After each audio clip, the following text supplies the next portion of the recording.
दोस्तों आपका स्वागत है ब्राइट फैक्ट्स में, जहां हम आपके लिए देश और दुनिया भर की 15 सबसे बड़ी खबरें हर दिन लेकर आते हैं। लेकिन शुरू करने से पहले रोज की तरह इस वीडियो को अपना एक छोटा सा लाइक जरूर कर दें। तो चलिए सबसे पहले चीनी बीमारी के आंकड़े देख लेते हैं। दोस्तों देश में कोरोना संक्रमितों की संख्या 16,39,350 हो गई है और वहीं 37,425 मरीज स्वस्थ भी हो गए हैं। पिछले 24 घंटे में इस बीमारी से 783 लोगों ने दम तोड़ा है, जो कि एक बेहद दुखद बात है।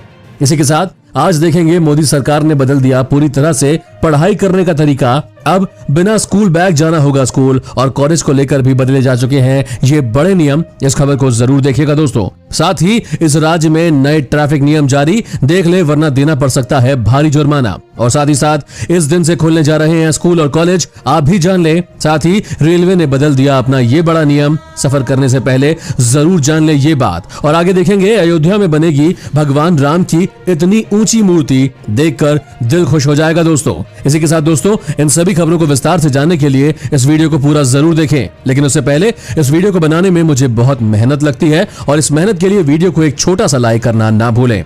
तो बिना किसी देरी के लाइक के बटन को क्लिक जरूर करें, और इसी के साथ फटाफट से ले चलते हैं आपको हमारी आज की पहली बड़ी खबर की तरफ। दोस्तों बदल गया है पढ़ाई करने का तरीका, आप भी जानिए कौन से नियम हुए लागू।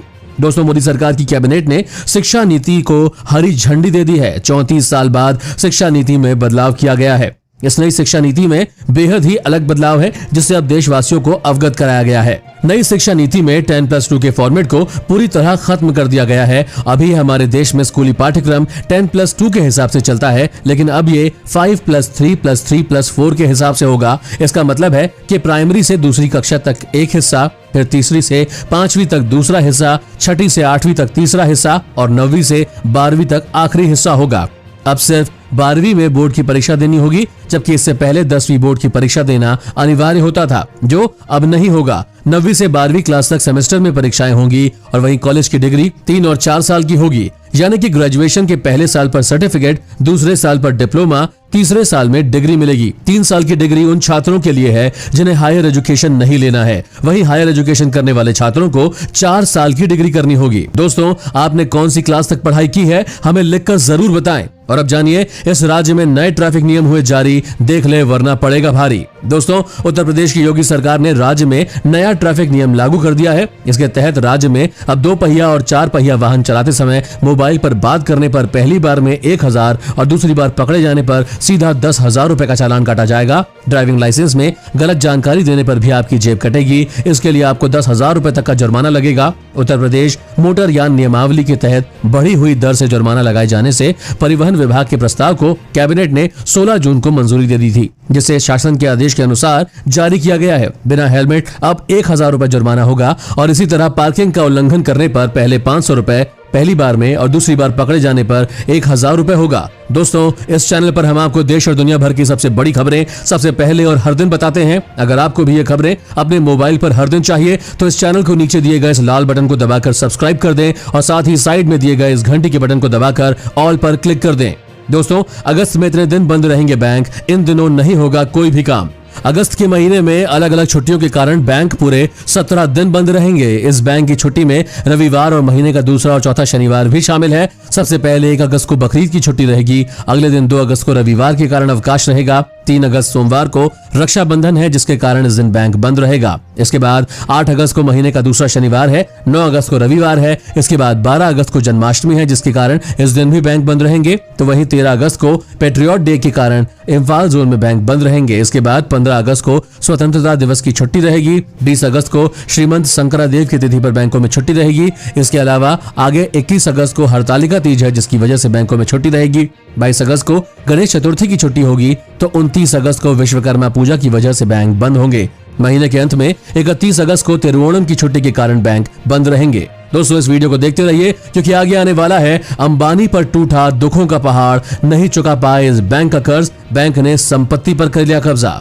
और उससे पहले जानिए अयोध्या में भगवान श्री राम की बनेगी इतनी ऊंची मूर्ति, भारत के नाम होगा विश्व रिकॉर्ड। जी हाँ दोस्तों, इतने वर्षों के इंतजार के बाद बनने और भगवान श्री राम के 251 मीटर ऊंची प्रतिमा को लगाने की तैयारियां तेज कर दी गई है। अयोध्या जिले में लगने वाली भगवान श्री राम की यह प्रतिमा विश्व रिकॉर्ड बनाएगी। ये प्रतिमा अभी तक की दुनिया की सबसे ऊंची प्रतिमा होगी। फिलहाल चीन में गौतम बुद्ध की प्रतिमा दुनिया की सबसे ऊंची प्रतिमा है। इसकी ऊंचाई 208 मीटर है, लेकिन अयोध्या में भगवान राम की मूर्ति 251 मीटर ऊंची होगी। मूर्ति बनने के साथ ही अयोध्या चीन से आगे निकल जाएगा और भारत के नाम एक और रिकॉर्ड जुड़ जाएगा। खास बात यह है कि यह प्रतिमा पूरी तरह से स्वदेशी होगी, जिसका पूरा निर्माण उत्तर प्रदेश में ही किया जाएगा। और जानिए अनलॉक 3 की शुरुआत, इन चीजों पर अभी भी पाबंदियां जारी। दोस्तों, देश में कोरोना के संक्रमण पर लगाम लगाने के लिए 68 दिनों का लॉकडाउन लगाया गया था। अब 2 महीने बाद अनलॉक 1 और 2 के तहत कई क्षेत्रों में छूट देने के बाद सरकार ने अनलॉक के तीसरे फेज का भी ऐलान कर दिया है। इसके बाद 1 अगस्त से कई और चीजों से पाबंदियां हट जाएंगी।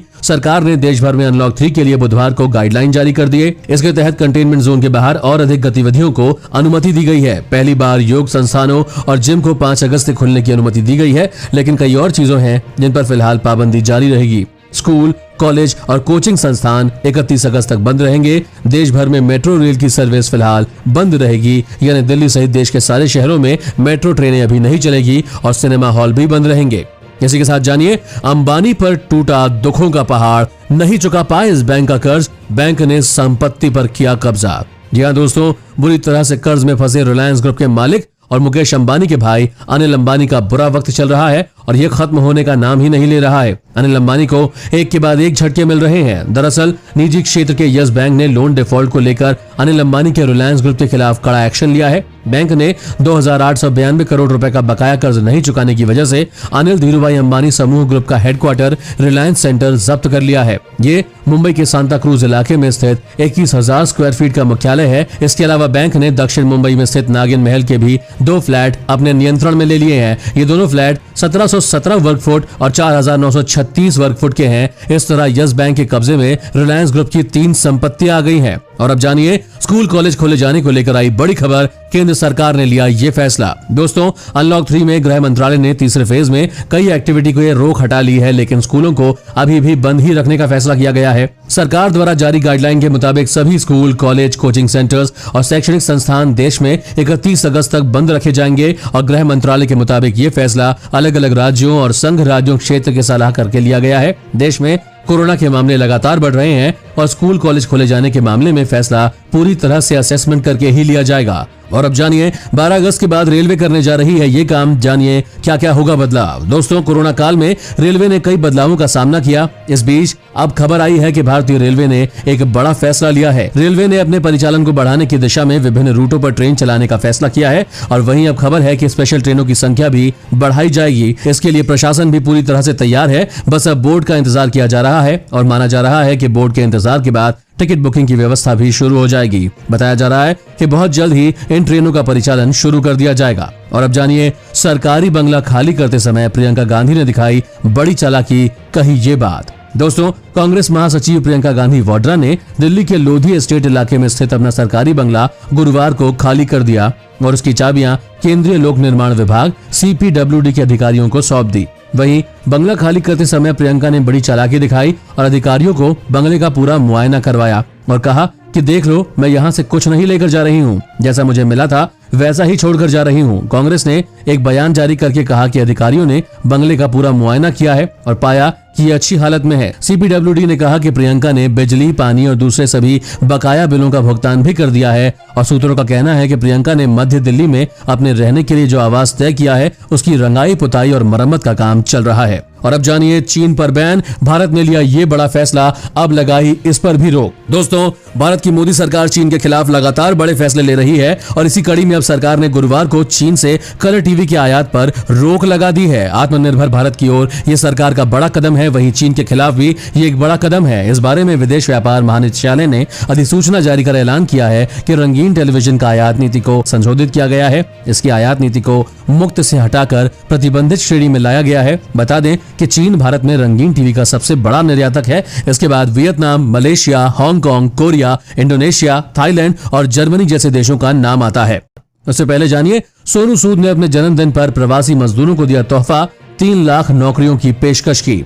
जी हाँ दोस्तों, भारत में कई प्रवासी मजदूरों के मसीहा के रूप में माने जाने वाले अभिनेता सोनू सूद ने गुरुवार को अपना 47वां जन्मदिन मनाया। अपने जन्मदिन पर अभिनेता ने अपना जॉब पोर्टल प्रवासी रोजगार पर प्रवासी मजदूरों के लिए 3 लाख नौकरियों की घोषणा की। उन्होंने लिखा, मेरे जन्मदिन के अवसर पर मेरे प्रवासी भाइयों के लिए प्रवासीरोजगार.com का 3 लाख नौकरियों का मेरे लिए करार है। ये सभी अच्छे वेतन, पीएफ, ईएसआई और अन्य लाभ प्रदान करते हैं। कपिल शर्मा ने सोनू सूद को द कपिल शर्मा शो में अपने पहले मेहमान के रूप में आमंत्रित किया, क्योंकि लॉकडाउन के बाद शूटिंग शुरू हुई। शो पर कपिल ने सोनू से पूछा कि ऐप लॉन्च करने के लिए आपको किसने प्रोत्साहित किया। अभिनेता ने खुलासा किया कि प्रवासियों की यात्रा के लिए व्यवस्था करते समय वो अक्सर उनसे पूछा करते थे कि वो वापस आ रहे हैं या नहीं। इस सवाल के लिए सोनू को एक मानक उत्तर मिला कि प्रवासी तभी वापस लौटेंगे जब उन्हें नौकरी मिल जाएगी। अभिनेता की सोच और इंजीनियरिंग बैकग्राउंड होने के कारण उन्होंने एक मंच पर काम करना शुरू कर दिया, जिससे लोगों को रोजगार मिल सके। और अब जानिए आईपीएल 2020 की अपडेट।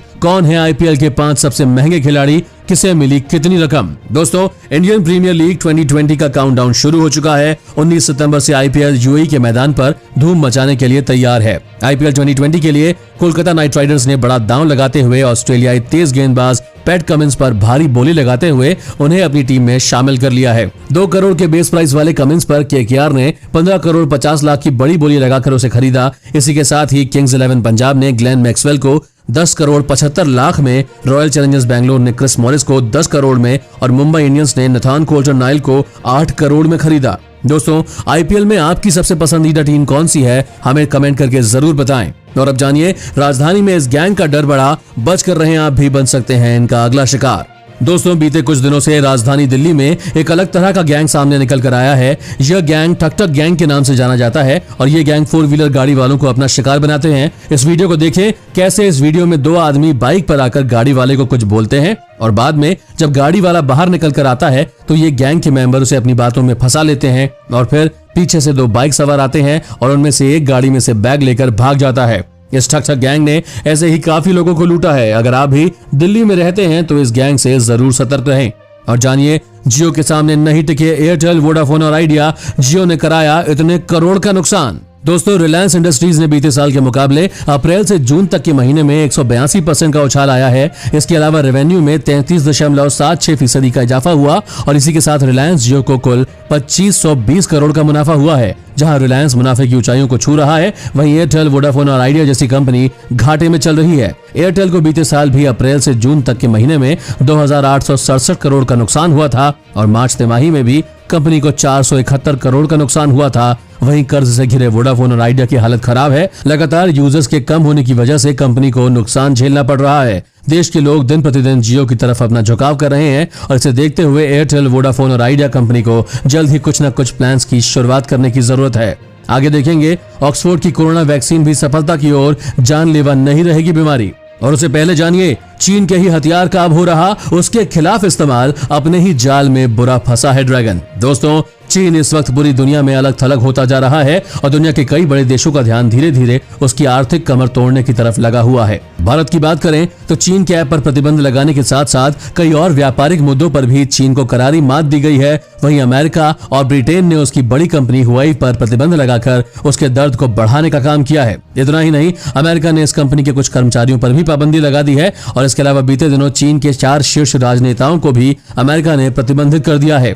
कुल मिलाकर चीन के दर्द को बढ़ाने का काम पूरी तेजी से पूरी दुनिया के सारे देश मिलकर कर रहे हैं और चीन की इस हालत पर जानकार मानते हैं कि ड्रैगन अपने ही बनाए जाल में खुद फंसता जा रहा है। किसी वक्त में चीन ने सोचा था कि वो कोरोना के शुरू होने के साथ ही अन्य देशों के बाजार पर कब्जा कर लेगा, लेकिन इसका उल्टा प्रभाव देखने को मिल रहा है। जहां चीन की सोच थी कि वो कोरोना के चलते दूसरे देशों के बाजार पूरी तरह से अपने कब्जे में कर लेगा, वहीं उल्टा चीन के ही बाजार को अब नुकसान झेलना पड़ रहा है। और अब जानिए, अमेरिका ने भारत पर लगाया ये बड़ा आरोप। जानिए क्या कहा।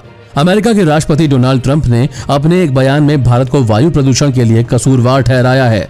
उन्होंने कहा कि चीन के साथ साथ भारत और रूस अपने वायु प्रदूषण पर ध्यान नहीं रखते हैं और उन्हें इस पर ज्यादा काम करने की जरूरत है। अमेरिकी राष्ट्रपति ने अपने देश की तारीफ करते हुए ये कहा कि वायु प्रदूषण के मामले में हम सबसे ज्यादा सरकार के और अपने वायु प्रदूषण का बहुत ज्यादा ध्यान रखते हैं। अब जानिए, ऑक्सफोर्ड की कोरोना वैक्सीन भी सफलता की ओर, जानलेवा नहीं रहेगी बीमारी।